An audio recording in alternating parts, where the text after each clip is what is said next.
Kulit, apa ini ah? Ini ah, Ah, you tak tahu meh? tak tahu. You rasa apa ini?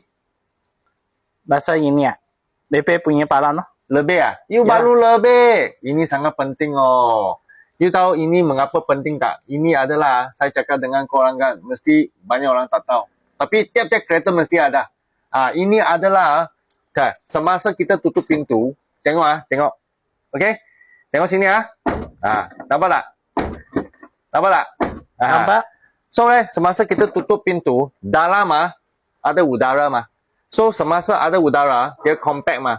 Kalau kita tutup pintu punya masa, kalau itu angin dekat dalam tak boleh keluar, you punya pintu susah mau tutup. Kerana dia ada itu pressure. Faham? Oh. So kalau semasa kita tutup sini release pressure loh. So itu sebab korang boleh tengok, dia mesti ada macam ni. Tengok saya tutup itu angin keluar sini. Balik saya ulang lagi. Saya tutup, angin keluar. Faham? Oh, faham? So jangan lupa follow saya akan bagi kau lebih tips untuk jaga kereta dan lebih tips tentang kereta korang tak tahu ya. Okay, so jangan lupa follow saya, like dengan share. Bye.